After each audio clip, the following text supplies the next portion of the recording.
All right, everybody, welcome to class 2, part 2 of Tonalism, Mystery, Memory, and Imagination. In this part of the class, we're going to be looking at a bunch of artists' work that are considered tonalists, luminists, or at least that I consider tonalists and luminists. And I just want to show you some of the historical paintings as well as some of the more modern takes on it, and just really open up your eyes to just saying, you know what? There's no rules. Let's just have fun. Let's experiment. Let's try new things. And let's not worry too much about the tonalism title. Let's make the work that we want to make. Let's bring forth the poetry that we want to bring forth into the world. And let's just use these lessons, these references, this everything as a jumping off point. Quick note, there's my little painting from last week, little 9x12 that I started in acrylics and worked on in the Thursday class or whatever, get together. I did that painting, finished that painting up. If it's done, I'm not sure. And also did two challenges of 30 brush strokes or less, which was a ton of fun. I think we did one in 15 brush strokes. Is that right, Linda? Yeah. Yeah. So it was a ton of fun. So if you can make it, that would be amazing. If you guys want me to start recording that, we can. It's all over the place. I mean, we're literally talking about how to feed our roses and how to feed our cats and everything else. So, I mean, it's not all art. It's just us hanging out, painting, enjoying each other's company, and working on whatever projects we're working on. So just so if you can join our Thursday sessions, fantastic. And again, I won't always be there. I've got my whole life. But you guys are always welcome to be there and hang out. Maybe it's way more fun when I'm not there. I don't know. No, it's more fun when you're there. Okay, well, thanks. You don't have to say. You can tell the truth after I leave. I would Go ahead. appreciate that if you're finishing something that you started in class, like if you glazed into that. I would appreciate, even if you just recorded that little tiny piece. Yeah, that's a how good to point. finish mine, because I don't know how. Yeah, no, I get it totally. And what I hate to do is because I'm not spotlighting us. It's just, the whole group. But yeah, maybe during those sessions I can ask permission from everybody else that's there and do that. Because I was even thinking about that, Linda, after I had done it, that it's like, oh, I should have probably recorded this for people. I didn't do much glazing. It's mostly actually just straight paint application into that, but and it's fun. It was fast, it's loose, it's messy but nice. I like that feeling. So anyways, let's go ahead and take a look at some work by other artists. So still showing my screen, right? Are you guys seeing this, my mouse move around? Yes. Yeah. Painting by Alexander Wyant, Wyant.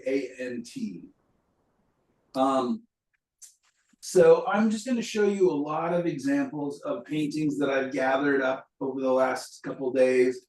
Again, I have an Instagram or a Pinterest page that I think I put the link on our Padlet, so you can really go and see these. I'll any of them that are really exciting, maybe I'll post them to our Padlet. But if I posted all 40 paintings to Padlet, that would take me hours of just loading them on there. So what I'm going to do is just kind of a quick slideshow. I wish I could see what you guys are seeing. I'm still seeing my video. Anyways, so you guys promise you're seeing my mouse move around in this Yes, beautiful, we do. very sepia. Yep. I think that this painting really set me off on this pursuit and trying to figure out how this artist did this, very loose, very gestural painting. And I need to look up more of his work, Alexander Wyant, Wyant. But I just love the idea of, you can see where he's doing wipe away, you can see where he's bringing the brush in, and then, coming in with little detail brushes at the end. But it's still just so beautiful and atmospheric, and I really like it. what I want to show you though is how do we think about choosing designs and compositions that are interesting, but at the same time a little bit on the simpler side, without letting the word simple become a bad word, right? Simple as in focused, simple as in, you know, what's the least amount of information to get the most impact. I think that is a huge part of what a good painting does, especially a landscape painting. So I'm just gonna quickly look through a number of these. I grabbed way too many. I bet you I have like 40 here, so we're gonna have to kind of bust through them here.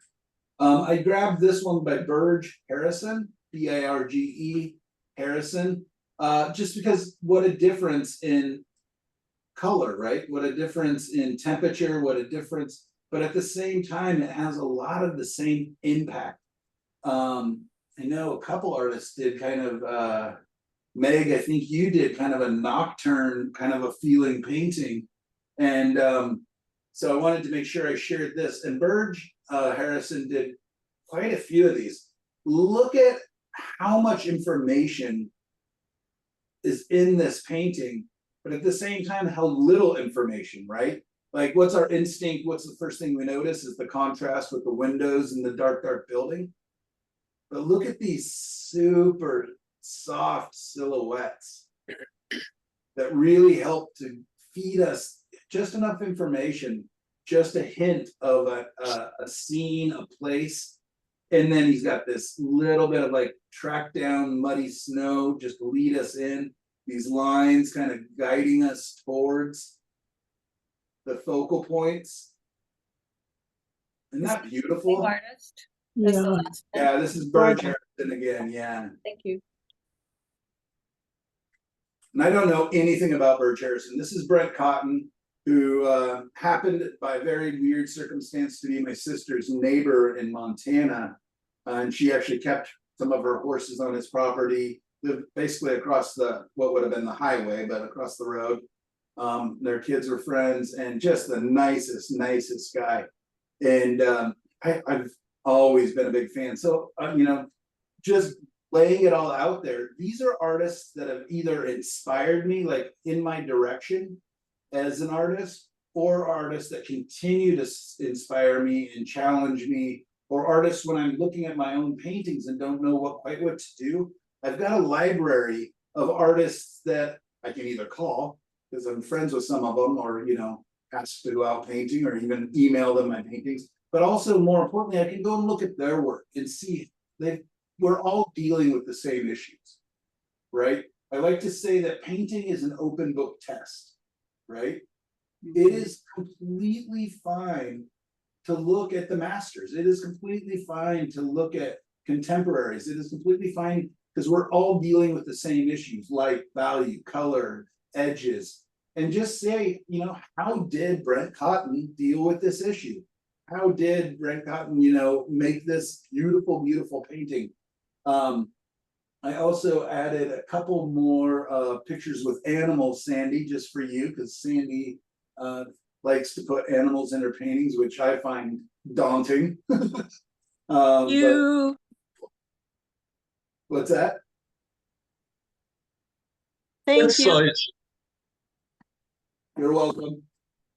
And what What was that? size? What size is this painting? Oh, I have no idea. I didn't look up all the information or anything, but he does paint quite large. I mean, his paintings are, you know, going for over $60,000 quite regularly. He does all sizes, and yeah, a fantastic painter. And it was really interesting talking to him. And, you know, if he ever perchance somehow sees this video, hopefully I'm not misquoting him, but he had moved to his house outside of Missoula, Montana, and it was very smoky due to forest fires, and everybody was complaining. But he found the light, softness of the light during those conditions to be very inspiring and very interesting. And it went forward to affect a lot of his work. Like, you could tell that a lot of these are based on even daytime photos, and he just changes them. But anyways, Brent Cotton, if you get a chance, and I love the fact that he paints cottonwood trees too.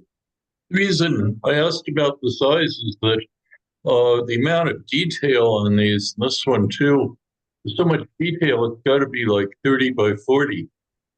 Yeah, quite possibly, but even his small paintings look fairly detailed. And the crazy thing is he's doing a lot of this with a palette knife, which I barely touch a palette knife. But what you're gonna learn by looking at a lot of these, John, is that it's actually implied detail. It's really not overly detailed. Like, I mean, that dog, I don't know why we know that's a dog.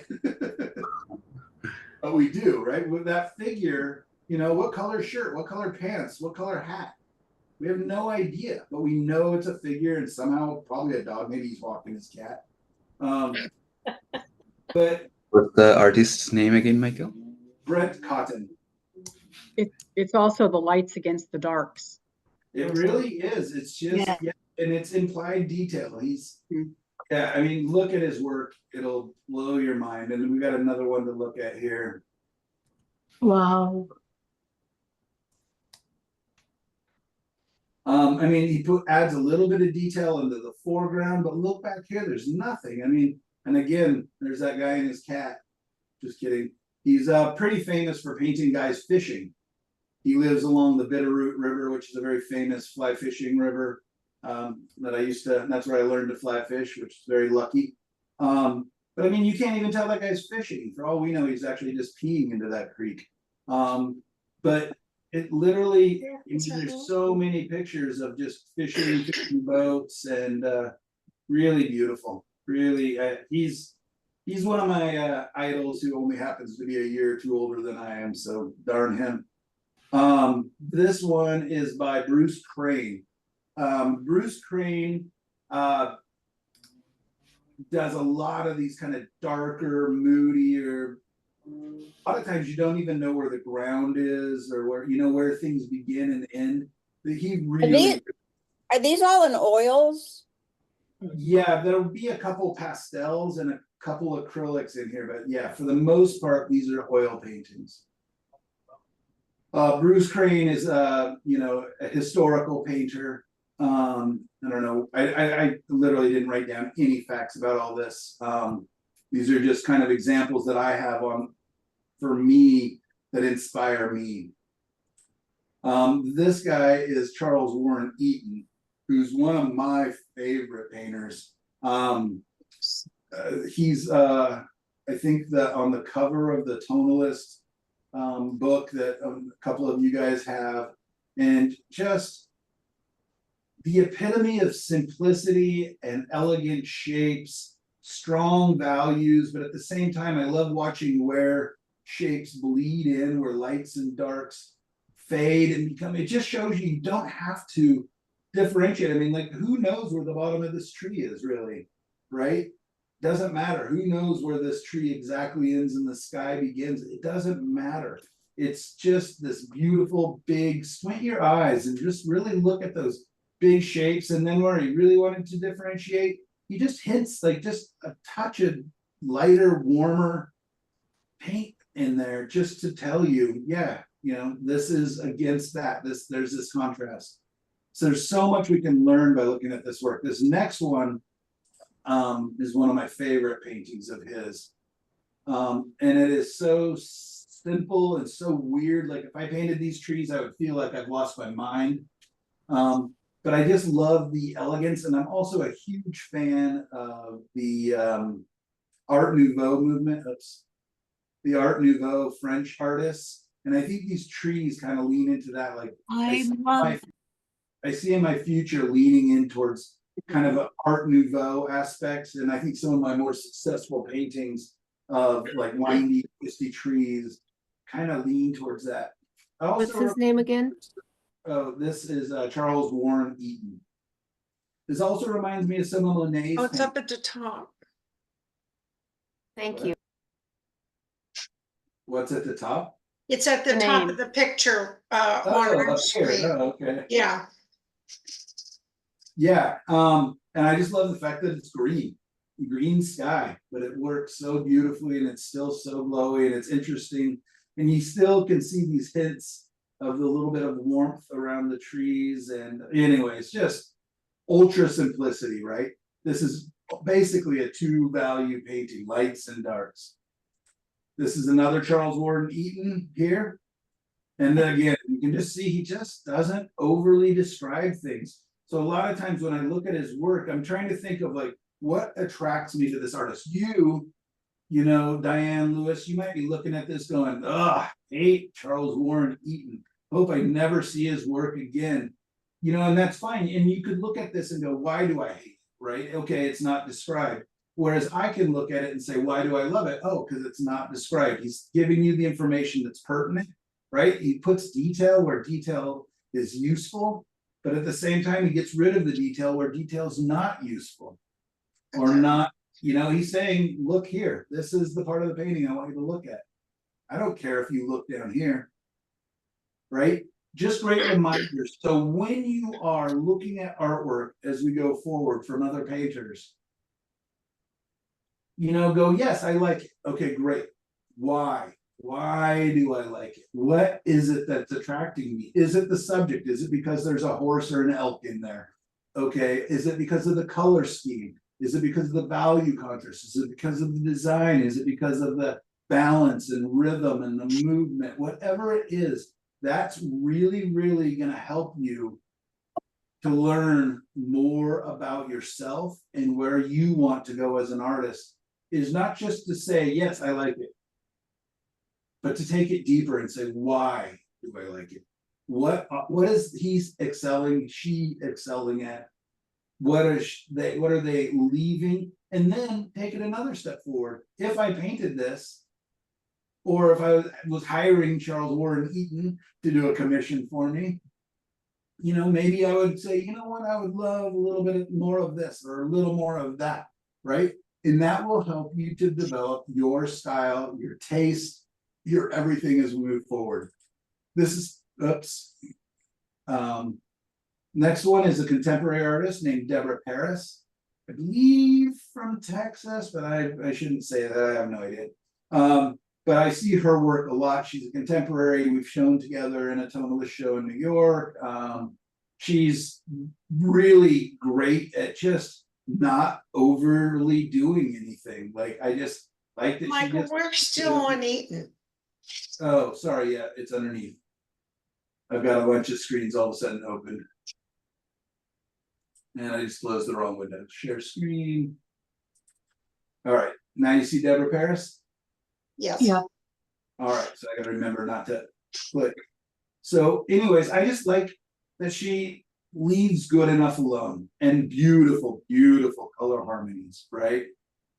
Really lets, you know, I'm going to guess works with mother colors. I've never met her. I've never talked to her, but just love her work. Another one by Deborah Paris. Almost has a pastel, soft pastel kind of a feel to it. Lots of soft edges. This, I'm guessing you guys know this guy. This is Dennis Sheehan. So the truth is, he was probably my first major influence when it came to tonalism. He's still alive. He's quite old. And he had a couple, and still probably has, a couple videos on YouTube. And that's probably a lot of where I kind of got my start. He paints with a slightly different color palette, but a lot of the techniques and stuff that I use originated from watching some of his earliest really lousy quality videos on YouTube, probably when YouTube first came out.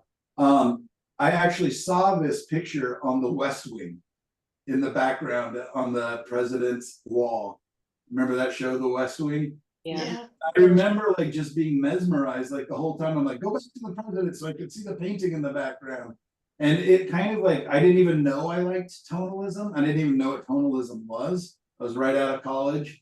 And I had to try to figure it. I think maybe a couple months later, I came across the image and just kind of went down the rabbit hole. And that's how art is, right? We see an image. We want to learn more about it. We want to learn more about the artist. We want to learn more about the artist's influences. We want to learn more about, you know, all of this. And that's what I love so much. I love nothing more than discovering new artists, you know, that excite me that I didn't even know existed, especially if they've been doing it for a while and have a lot of work. But Dennis Sheehan, anyways, was a very early influence. Some of the techniques I use were things that I've taken from some of his videos and modified and changed. And that's what I'm hoping you'll do with the things I teach you, is you'll take a little bit of it and then you'll change it to make it work for you and modify it. Like Gail was talking about, her underpainting colors are already different than the ones I taught her.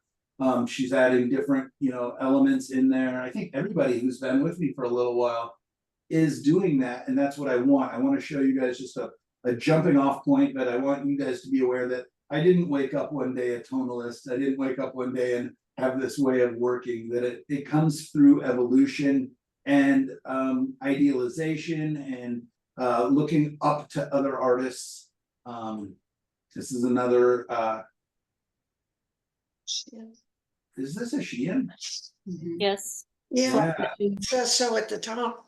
yeah, I guess I think it is. Yeah, I thought this one was so odd, but yet still has that kind of romanticism and beautiful trees. Very interesting just to add that one color pop. Love that. Beautiful. Yeah, yeah. And I've actually utilized that color combination in a different painting where I put the reddish, like a plum tree, which I actually saw. It's across the street from my house. And you just start, you'll see a painting like this, and then like 5 minutes later, 5 months later, you'll see a scene that reminds you of that. And it's so fun just to go, okay, how would Dennis Sheehan deal with that? The next guy I think is maybe one of the greatest living contemporary painters. I think he's 30 years old, maybe. I just adore this guy. His name's Dennis. I'm not even going to try to say his last name. Unfortunately, he lives in the Ukraine, so I hope he's doing okay. This is one of the guys that my wife and I constantly talk about buying one of his paintings. He posts quite a bit, and he's still painting even during the war. I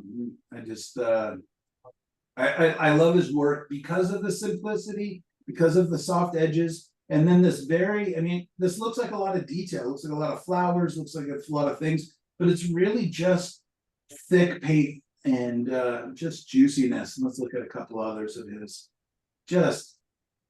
I don't know what it is, but I love, I think it's partly because I want to use more paint, and I let a lot of my paintings be very thin. And I would like to use a thicker application of paint. I don't know what you guys think of his work, but I like it. I looks really like a lot of see- layering. The mystery. Yeah. He's doing them fast. So this is my good buddy Don Bishop. I actually just went out and painted with him yesterday. Yeah. We went out to this gorgeous vineyard and he painted another scene not too dissimilar kind of to this. He just takes anything out. He's not interested in vineyards. He loves going out there because of the design and everything. But he just takes out everything and just makes it. He very much considers himself a modernist. And I really love painting with him. I really like talking to him about painting. And you guys can probably see his influence on me too, that he and my 3 other friends that I go out and paint with, Ramona Youngquist, Brenda Boylan, and Don Bishop, all showed in a gallery right up the road from the art college I went to, the Pacific Northwest College of Art. And I would literally go over there, and I felt like I was getting more by looking at their work in the art gallery than I was from some of my teachers. And it's so crazy that now I show with these guys and I hang out with these guys, and it's just so fun to be part of their journey and watching. If you go and look at Don Bishop's work, he does tons of different stuff. This is just some of the more tonalistic stuff. And I grabbed it because you can really see kind of my basis for some of my underpaintings, right? Very much value based. I don't know if he went in and added color over the top of this or not. I painted there with him on this. This is the same scene that I've recently painted huge as a 30-inch by 60-inch. I like this one better. That other one had such a strong line across the middle of it. Yeah. That bothers me for some reason. Absolutely. No, I wouldn't buy this one. Don't tell Don, but I wouldn't buy this. But he does sell a lot of these to like hotels and, more, and more modern, art collectors. I have a question. Um, Please. on that one that you just had up. How can you address briefly, like, how does he do that background where it's modeled, but then like up in the corners, but then it looks like maybe he then paints on top of that a background, or how does he sort of do that? Exactly right. You literally said it. So he paints acrylic just craziness. And he'll have a whole like 8 boards out that he's just painting and putting texture. And he has some of them where he barely, all the subject is in the middle, and then the end is just drips and drabs and all this like palette knife and scrubbing and scraping.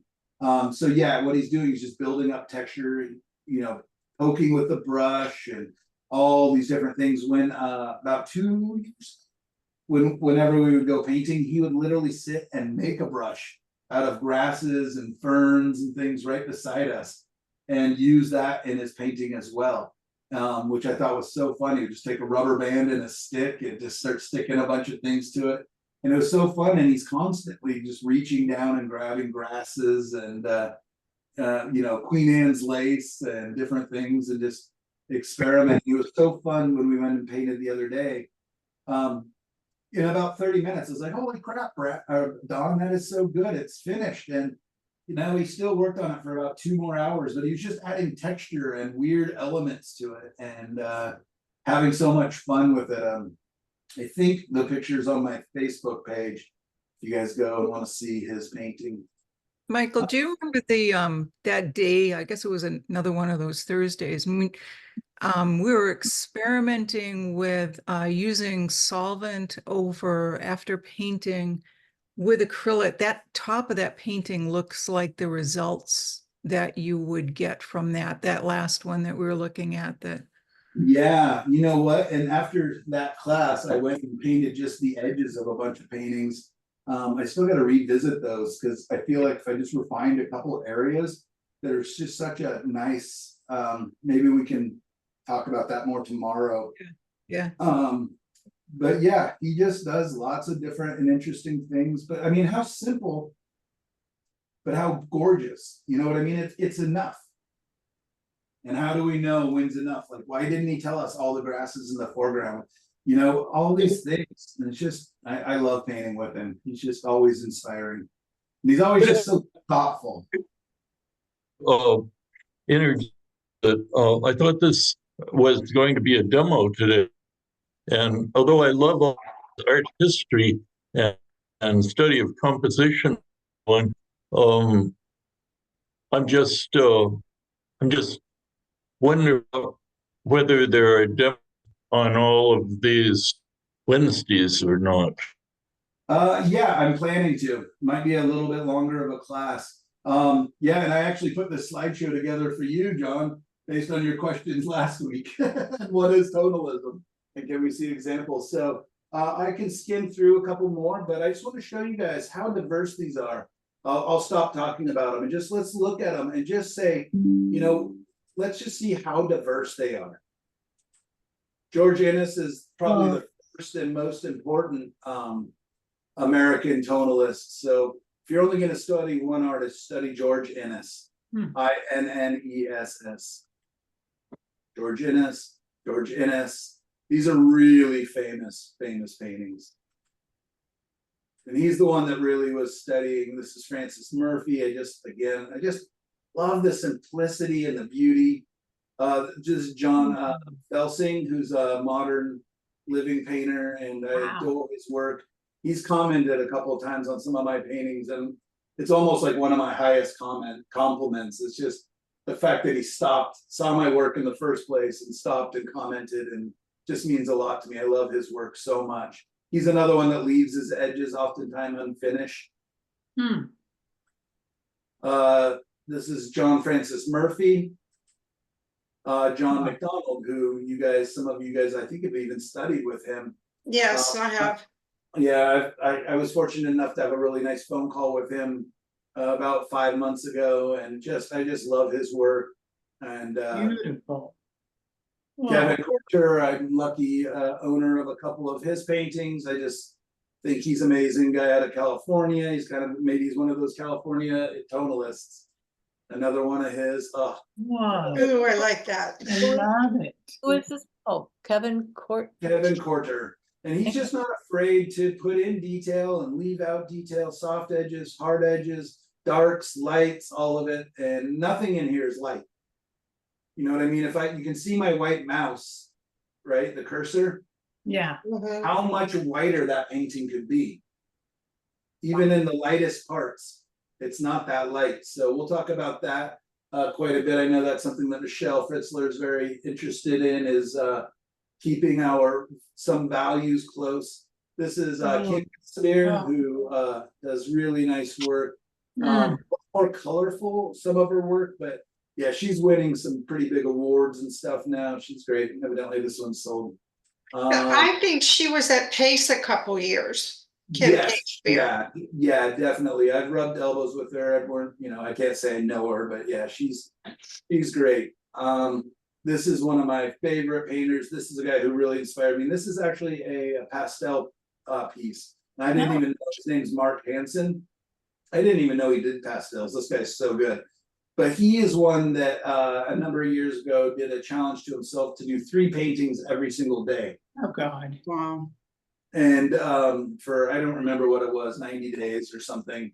And he's just a powerhouse. He's just such a neat guy.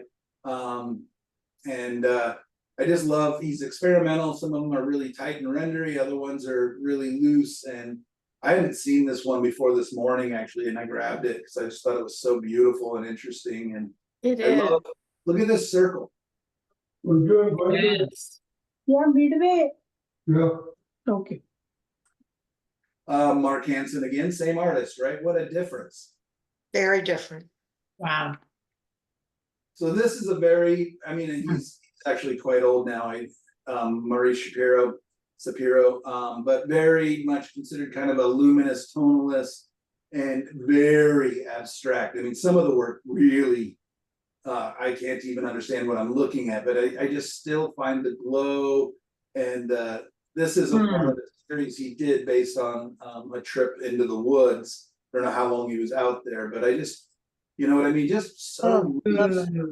So loose. Go back to the cornfield. Oh, I love that. We'll get to Field was really cool. This is Maxfield Parrish, who was my first favorite painter of all time. This is just a study he did. And, and I was kind of like, it's not tonalism, it's not luminism. It's more luminous. Luminism generally is a little tighter and deals more with glazing than tonalism. But I just wanted to share that, all of us artists, no matter what we're known for, oftentimes have aspects of it or lean into it on certain paintings. Isn't that great? I like that. She's a young artist. I think she's young. I don't know. Everybody's young to me now. Once you hit almost 50, everybody's a kid compared to you. Megan Lichtel, I tell. She does really beautiful skies and lots of work with gray colors. This is another one of hers. And it always feels like a photo that's not quite focused. And I just love it, This is Michael Godfrey. He's a friend of mine and lives on the East Coast. This is really loose for him. He paints really tight and rendery, but boy, that guy can paint colors. And if you get a chance to go look up Michael Godfrey's work, especially some of his snow paintings and his waves and stuff. Who put a Michael Orwick on there? There's That's one of beautiful. mine, another one of mine. Oh, I really love it. like the mistiness of these. And Yeah. that's an effect that you're going to teach us how to do, right? No, you're either born doing it or not. That's it. No, I will show you. So this one was done using something called scumbling, which we're going to talk about next class because I'm going to talk about glazing and scumbling. So that means I waited for the darks to dry and then I came across with the lights and just basically scrubbed them in. This one was actually an acrylic underpainting. All was done in just black and white acrylic. And then I did glazing with oils to add the purples and greens. So that's glazing versus scumbling. So we'll talk more about that next week, but I appreciate your comment. Another one of mine using both. This one used glazing and scumbling. Another one of mine, I think one of you guys recognizes this painting, I Lisa. was gonna say someone painted that last class. That's right. I love that. So beautiful. This is an artist named Michael Workman, who's very much a modern painter. His work is just getting looser and looser and looser. This is actually probably 10 years old. So now he's completely almost destroying his paintings. He comes across them and just wipes them out even more than this. And they're still just so gorgeous. I mean, look at these colors, right? That's my favorite color combination right there. Those greens and auburns, and ochres. That is literally my favorite color combination, I think, right now. This is Nancy Bush. It's these kind of simplistic but very beautiful. And I mean, whether or not you consider this tonalism, I don't know, but I love how loose and gestural they are. Wow. This is Paul Batch. He's very famous for his skies and glowing light. But can you guys see how diverse these paintings are? And wouldn't you say that they still could all hang together on a wall and look harmonious? Yeah. Look at that, just those gestures, movement, Wow. and different textures. So these are all people that, inspire me. I don't have one artist. I have so very many. All right, let's get through them. Here we go. So here's Tight and Rendering. This guy paints with a little tiny brush. It's looking at some of these grasses in the foreground. Renato, I don't know how to say his name. Renato Mucillo, maybe he's actually from Canada. His work just blows my mind. Not that I ever want to paint it. That's just not where my brain will let me do, but I still really respect him. But what I do love is his hard edges, soft edges, his detail, his lack of detail, all within the same image, but it all feels so naturalistic. I mean, just look at that. It's Renato again. Wow. This is Scott Addis. I don't know much about him. I've started to see his work a little bit more recently. Really don't know anything about him. T. Allen Lawson. So here, I don't even know if you guys saw these. Here. Wow. See that? Wow. You guys see 3 deer? Yes. And then we zoom out. And I mean, this painting's about color at first, right? Like when a person walked into a gallery and saw this, like, oh my God, I love these colors. And then you get in there and you're like, oh, I love the lost and found edges. And then all of a sudden you're like, oh wait, there's deer. Wow. That's how I like to find them. I like to have it there and just come upon them. Like when you're out walking and you just come upon the deer. Yeah, exactly. It feels isn't very there- naturalistic, doesn't it? Isn't there one, Michael, in the ditch to the right, in the white, in the snowbank, right? Oh, what? Oh, no, it's not. It's just like a rock or something. It So, looked like a deer to me from the distance. Michael, what would you say the focal point is? Right That's where in the sky, right Right. here. Yeah. That's what's gonna draw you in first. What I've really started to adapt to is the idea of not having a necessarily it depends on the painting. Yeah. But like, even like, what's the focal point here? Oh, sorry, I'm bringing up the wrong one. Right, what's the focal point? Like putting this up here Yeah. is ridiculous. Yeah. It's right on the edge, but the focal point's here. But what I'm beginning to think about more and more is having multiple focal points. But you Wow. have a hierarchy of focal points, and one Okay. leads to the that next. makes sense. One leads to the next, leads to the next. So these deer are not the focal point. Yeah, Those they're are, not. those are the cherry on top. Yeah. Exactly. Interesting. But if I painted that, and saw that, I'd probably have to make that somehow the focal point. Right. It's And very look like- impressive that it's not. Yeah, and I think a lot of tonalist paintings almost barely have a focal point. Interesting. That it's more about the overall mood. Yeah. I don't know, maybe I just got myself in teacher jail for saying that, but No, This is Terry Mira. He's another artist that I studied with. Yeah, and I just like, again, the gestural, almost impressionistic style of his work. This is Thomas Kegler, who's again famous for his skies and lighting. This is actually probably an old painting of his, I would imagine. His new work is getting a little tighter. It's funny, some artists go looser, some get tighter as they paint. It's another Thomas Kegler, I think, another older one. But yeah, I mean, this just feels like something I would paint to me. Yeah. William R. Davis. Love that. Again, you know, it's very tonal, but at the same time, it's got the luminous sky. So, but I love just the silhouettes and just that little bit of information in the building. Wow. I think the one thing about a tonalist painting like that is you want to take a walk around the painting. It's not you're drawn to any one thing. You want Exactly. to look around. See Yeah, what- you don't want to go, okay, I got to the house, I'm done. Let's Yeah, go to I'm the done. painting. It's, Yeah. it's what's Yeah. behind that bush, or where is that road leading? You know, what's back there? Right, yeah, What's that is, around the corner? And that's best. the one thing that I like about the tonal painting, and the, you know, like you said, the multiple focal points, because one carries you to the next and you end up going, you know, a stroll. You're not walking off the end of it, or yep, that's it and done. You spend time with it. Absolutely, because we would know. I mean, if you said, what's the focal point, we'd be like, yeah, it's right here, obviously.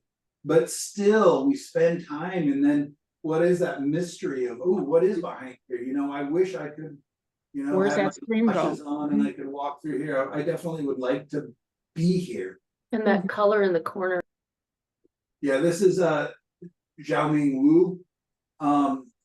He does lots of stuff, a lot of figures and cloth figures especially. But some of his landscapes, especially this last one here, I just adore this painting. Wow. Yeah, you would like that. Gorgeous. Look at that. It's I mean, what bravery to just wipe that out. And then to have this whole area of nothing. Mhm. But that's a lot of layers of color. If you look at it, that's a lot of layers. But Yeah. the top that you say is nothing, it lets you drift back down into something. And Yeah. that's what I see it as. It's And that, it's not lot of boring at glazing. all, because he has movement in it. I can see movement in that Mm. that supposedly one color, and it's like 3 or 4 colors in there. Yeah, it Please. is. It's a and lot then of the circle. rubbing one color over the other and Yeah, going. and it's a circle, but not even in the middle. The circle goes off the seam. Yeah. Mhm. Yeah, I mean, there's just Understood. so much to explore and so much we're invited to be a part of. And yeah, I mean, this painting is one of my favorites, I think. I just adore it. I think it's literally like 8 inches by 8 inches. I think it's Wow. really small. I'm not positive. I've never seen it in person, but I don't know. Yeah, if you zoom in, you can see like this is a brush stroke. Wow. All right, well, that is the end of our tour. Again, all I wanted you guys to get from this was to see that it transcends time. But it all feels historical. It all feels, when I went to art college, I literally, you know, was with some really good painters, really good artists, but I was looking at their work in 1993 and going, this is going to be dated in 2 years, right? It's so contemporary, it's so modern, it's so cutting edge that it's going to look, and I just really just, you know, growing up on a farm out in the country, I just wanted timelessness. I wanted the paintings that I grew up seeing in my great grandmother's old farmhouse that, you know, could have been painted 100 years ago or yesterday, and still had that same impact, that same humanity and same feeling that, you know, my great grandfather felt when he looked at it, that I saw when I looked at it as a kid.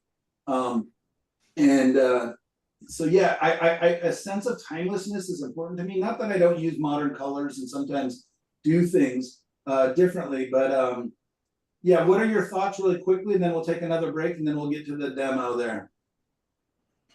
I think the thing that's neat about this is every one of those artists are very individual. And, There you go. and, you know, they all have trees, they all have water, they all have sky, but the way they treat it is so individual and so unique. And, that's what I like about it. And they were all beautiful. They're all absolutely beautiful, but what they feel, you know, I heard a quote, and it's the video I want to send you so that you can post it. And it's I don't know, some big brain guy. He's like a physicist or something like that, talking about art. And he said that the job of an artist is to show me something that I can't see. And he was talking about Van Gogh's Starry, Starry Night and saying, that's not what the man saw in the sky, but it is what he's showing me he felt. Oh, I love it. Yeah, Yeah, I mean, it's literally my artist statement is my hope is to help you see the same thing through new eyes. Mhm. And the thing I see in that group of paintings too is it may be hard to define tonalism, but you know it when you see it. Mhm. There you go. Right. I like that. Would it be possible to share all this picture, Mike? Probably in your drive or something. I mean, what I did is on my Pinterest page, I'll try to, but again, each download takes me a minute or two onto the Padlet. So if I did, 40 or 50 paintings, but yeah, I will definitely try to. Probably like in a shared drive or somewhere.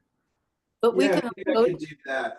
I wrote the names down. I wrote the names down so I can go back to Pinterest or just Google and Google their names. Right. can't we go to your, Michael, can't we go to your Pinterest page and see all these? Yep, I posted the link on our Padlet, Yeah, so, and there's many, many, many more. thank you. All right, gang. Well, let's go ahead and take let's just do a 5-minute break this time. And John, I know that you're not used to it, but my classes are historically go long because I always feel like every time I'm like, oh my God, I don't have enough to share for 3 hours. And then 5 hours later, I'm like still talking and still sharing. And there's just so much. So if anybody needs to go because the class will go long, feel free. The class will be recorded. And I'm going to do a demo of my third way of approaching a painting, and I'm going to be using the split primary palette that I suggest in my shopping list and showing you how I make earthy colors and neutralize colors doing that. Sound good? Yeah. Sounds good. All right, see you guys in 5. See you.